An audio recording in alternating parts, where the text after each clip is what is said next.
A is a 2 by 2 matrix with eigenvectors vector v sub 1 with components 1, negative 1, and vector v sub 2 with components 1, 1, corresponding to the eigenvalues lambda sub 1 equals 1/2 and lambda sub 2 equals 2, respectively.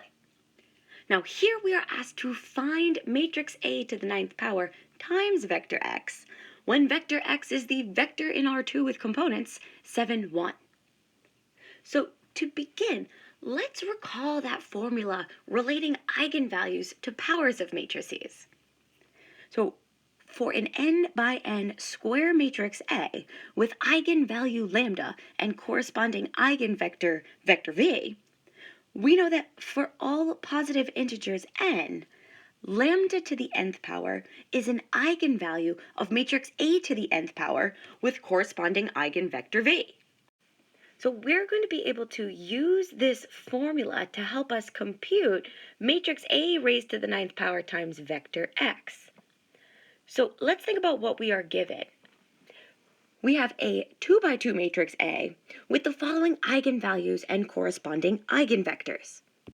So our first eigenvalue, lambda sub 1, is defined as 1/2 and corresponds to the eigenvector, we'll say vector v sub 1, with the components 1, negative 1.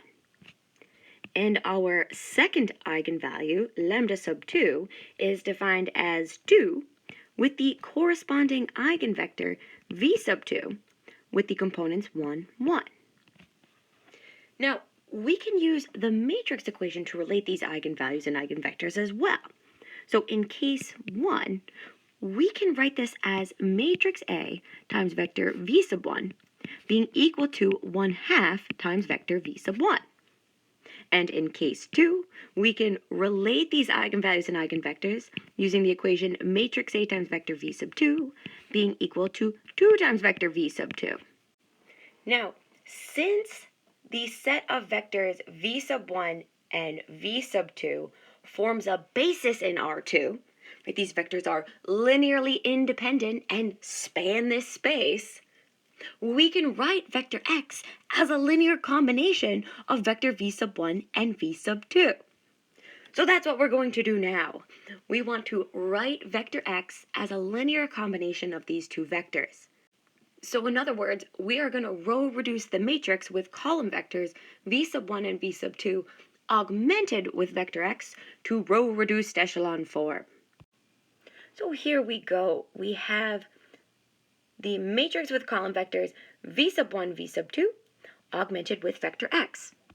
So this is equal to, our column vector v sub 1 has the components 1, negative 1, column vector v sub 2 has the components 1, 1, and this is augmented with the given vector x, which has components 7, 1. So starting with our first pivot position here, we can use that to eliminate the entry below it by simply adding the first row to the second row. So our first row remains as it is, 1, 1, 7. The second row becomes 0, 2, 8.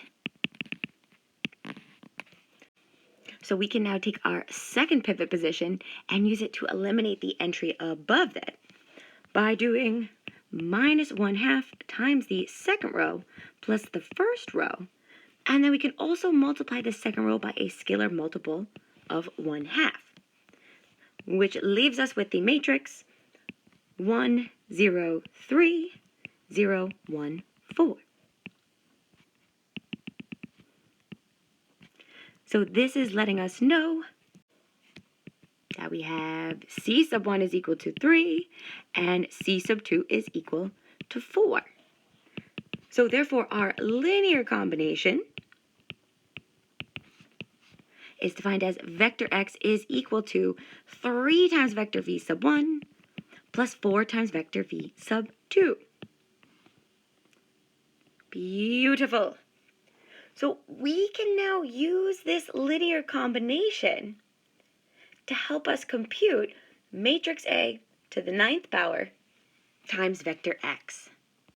So with this linear combination in mind, we can rewrite matrix A to the 9th power times vector x as matrix A to the 9th power multiplied by this linear combination, 3 times vector v sub 1 plus 4 times vector v sub 2.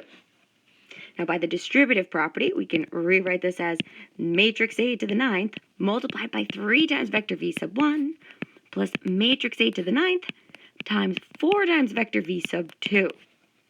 And simply rearranging these terms, we can pull the scalar multiples to the front.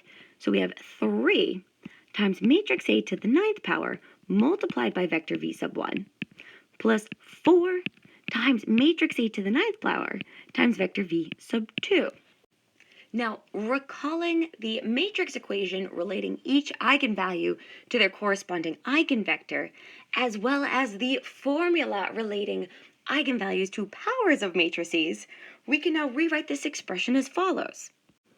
So we can say that this is equal to 3 multiplied by 1/2 to the 9th power multiplied by vector v sub 1 plus 4 multiplied by 2 to the 9th power multiplied by vector v sub 2.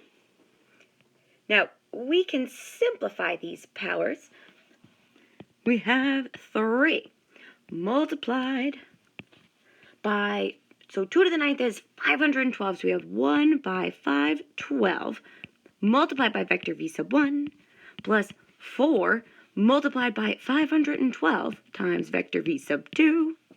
And distributing those scalars, we have 3 by 512 times vector v sub 1 plus 4 times 512 gives us 2,048 times vector v sub 2. So we can now plug the components of each one of these vectors in, and we're simply left with algebra.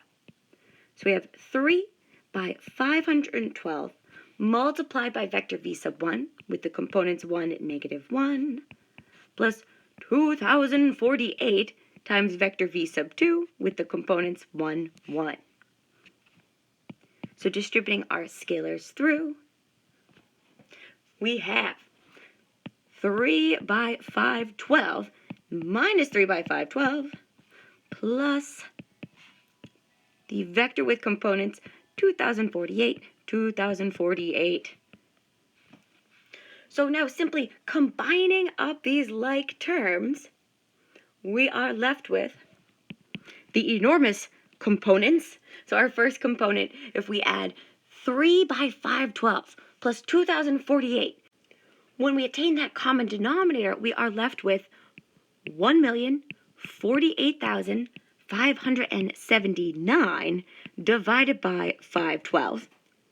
And then when we add minus 3 by 512 plus 2,048, again, getting that common denominator, we are left with 1,048,573 by 512. Whew! So we have reached our final answer. Woohoo! And we can say that therefore, matrix A raised to the 9th power times vector x. Now, we can leave it in the form that we just found, or we can factor out that common scalar multiple, 1 by 512. So we have that scalar multiple, 1 by 512, times the vector with components, 1,048,579, 1,048,573. And so this is our beautiful final answer.